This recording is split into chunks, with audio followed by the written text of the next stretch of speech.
Welcome everyone, Dr. Mandell here.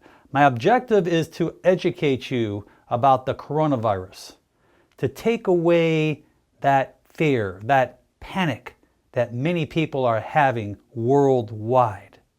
This is a very easy thing to take care of, as long as you are educated and you do the right thing. If you haven't subscribed, please do so, and hit that bell to get all future notifications for my upcoming videos to help you and your family. After reviewing hundreds of articles, speaking with infectious disease doctors, as well as information that I gathered from many hospitals worldwide, I think that the message that I'm going to share with you will help millions of people. The first thing I wanted to talk about is washing your hands. Realize that the virus is very easy to kill. It has a fatty lipid layer on the outside of the virus. And there's nothing better than soap and water. Antibacterial soap, which can be much more expensive than regular soap, is not going to do any more. Realize when you wash your hands, you need to rub your hands together with soap all over your hands, the front, back, between the fingers, for a good 20 seconds, and then you'll rinse it off. Understand that our skin is our largest organ, and it takes a lot for any organism, any pathogen, to make its way through the barriers of our skin. So even if you touch viruses on your hands, back of your hands, your fingers, or wherever, it's not going to harm you. What's going to harm you is when those viruses make its way from your hands to your face, either your mouth, your nose, or your eyes. And I will be repeating this often during this video, because the more you hear it, the more you're going to do it. If you don't have soap, you'll use a hand sanitizer, generally with 60 to 65% minimally alcohol, which is your Purell and other sanitizers that are being sold worldwide. You'll use the sanitizer anytime you touch anything outside of your home. Any foreign object, an elevator, a doorknob, or anything, it's best to always sanitize your hands immediately after so you do not spread the germs. The New England Journal of Medicine states that this virus, the coronavirus, can live on hard surfaces like steel and plastic for up to 72 hours, 3 days. And it can live on cardboard up to 24 hours, which is 1 day. But understand that as this virus stays on those surfaces, it becomes weaker and weaker. Now, if you're getting deliveries to your house, packages from Amazon or other companies, yes, if you're going to touch these packages and you have any doubt, then you're going to wash your hands after. Don't worry about touching these packages with your hands. As long as it never makes its way to your face, you're going to be fine. And washing your hands with soap and water will do the job. So if this cardboard box was delivered to your house, and who delivered the package to you was contagious with the coronavirus, and he or she sneezed or coughed, putting droplets of that virus onto that cardboard, yes, that can still be a problem.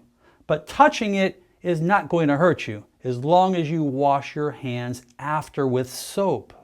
Pertaining to buying food at the grocery store, yes, we don't know who put their hands or coughed on what you're buying. And it's always a wise idea that once you open that food and once you put it somewhere, don't touch the food, but wash your hands after. Some people like to disinfect the outside of those wrappers of the foods that they're buying with alcohol or some type of spray to kill whatever viruses they may think is living there. Talking about masks, if you're going to wear a mask, I recommend to wear it for one reason. Just get into the habit of not touching your face. That if you touch your face with the mask, that virus that's on your hand or fingers is not going to get to your face. If you're sick, you need to wear a mask. So you do not allow that virus or sickness to make anyone more contagious. If you're around sick people, yes, that would probably be another wise idea to wear a mask. But masks will not keep you from getting a virus. It's opened on each side of the nose.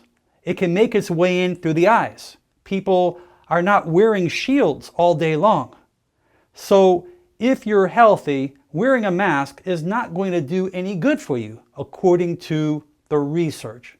But again, people out there are still paranoid. They say, well, it's better wearing it than not. If it makes you feel better wearing it, then wear it. But that's not the answer. The answer is you have to stop touching your face. When you touch your face, that's how you're getting sick.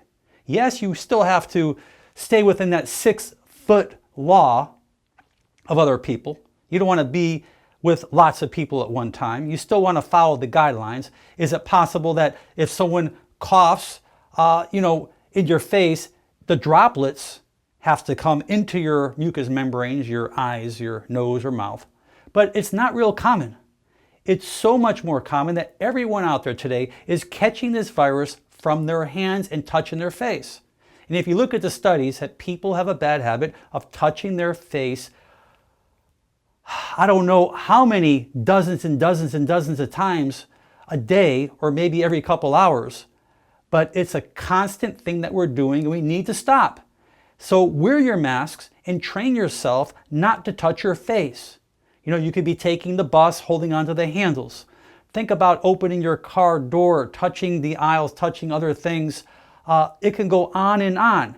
We're touching things all day long. Other people are around the things that we're touching. So any kind of hard surface, you can pick up viruses. And those viruses will not do anything on your hands. Your skin is the most protective barrier you can have. So don't worry. Don't have anxiety. Don't be fearful. This is the easiest thing to kill outside the body. Soap and water. It kills that lipid, fatty membrane around the virus, and it just fades away. It dies so easy. Yes, if the virus gets in your system and it continues to multiply within the cells of our body, it can be a problem. So washing your hands is the most important thing, not touching your face. Wear your mask, and I'm going to say it over and over until I brainwash you and I get it inside your brain so hard that you can't touch your face. Train yourself not to touch your face. You have to. This is the key thing on not spreading this virus. It's not so much in the air. If you're sick and you're coughing, wear a mask. Another big topic regarding the coronavirus is taking non-steroidal anti-inflammatory drugs. Aleve, which is your naproxen. Ibuprofen, which is your Motrin and Advil. Cortisone. Doctors are staying away from a lot of those things right now because they're finding from certain studies that can cause your immune system to weaken or make you more susceptible to maybe get sicker easier or catch the virus easier, or if you have the virus, it can affect the healing. In my opinion, I'm not a big believer in a lot of this, although I believe in any drug that you take for an accumulated period of time, over a period of time, can cause harm and damage. These non-steroidal anti-inflammatory meds affect the kidneys. The kidneys affect the water balance. It can dehydrate you, particularly if you're not drinking enough water. It can cause other issues and ailments within the kidney. What they're telling you to take is acetaminophen, which is your Tylenol. But again, Tylenol has an effect, acetaminophen, on your liver. But if you're taking any meds for long periods of time, always check with your doctor, but drink lots of fluids. Drinking fluids is probably one of the best things you can do for your internal system. Also, people were stating that with the coronavirus, most people who got sick or even passed away were those who were more elderly. Although today we're seeing different things. There are much more younger people today in hospitals who are contagious with this virus who are still fighting. So what does this tell us? Their hypothesis or their opinion was that elderly people have a weaker immune system. Yes, they might, as the younger have a stronger, particularly kids. There's not a whole lot going on between the ages of 0 and 14, maybe a few, but you're not going to hear much about that. It gets back to basics. Good nutrition, proper sleep, meditation, exercise. you have to build your immune system. There's nothing that fights those WBCs, those white blood cells, those lymphocytes, those killer T cells. They need good nutrition.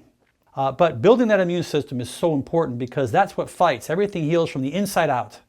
There is no magic at this point that's going to heal everything. Drugs don't heal you anyways. Drugs may help the body recover. So build that immune system, eat well, eat the vegetables, your colored different fruits and vegetables, and really hydrate. Very, very important, because one of the biggest problems that I find with the elderly is dehydration. And because you don't feel thirsty doesn't mean that you're not dehydrated, but that causes your system, your kidneys, your liver, your whole internal system to start shutting down slowly, and actually increases the susceptibility of catching bacterial or viruses or other pathogens because your system is not functioning at its optimal potential. So these are my final thoughts. Stop worrying.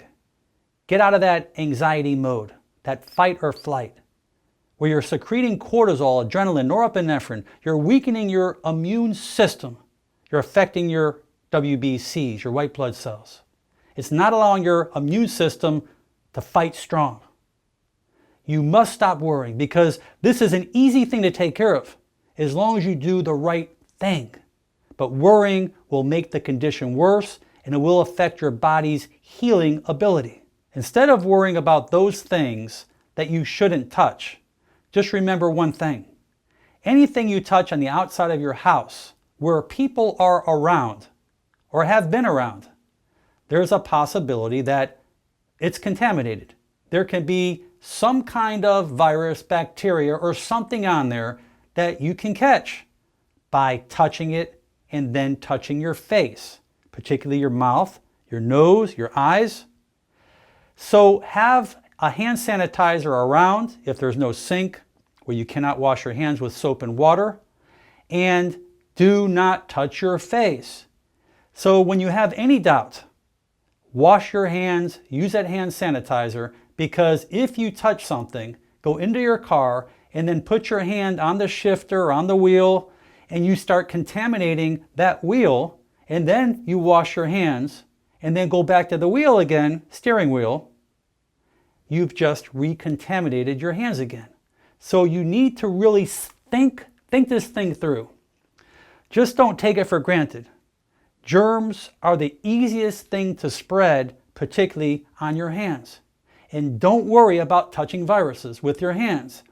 Nothing will get through your skin. Just wash them and do the right thing. So I hope that this information that I share with you will brainwash you to wash your hands and start becoming smarter by doing the right thing and removing the stress and anxiety and carrying on your life so you can stay healthy and be happy with your family and loved ones. May I ask you, please, to share this with your friends and family. Leave your comments below, and most important, make it a great day. I'm Dr. Alan Mandell.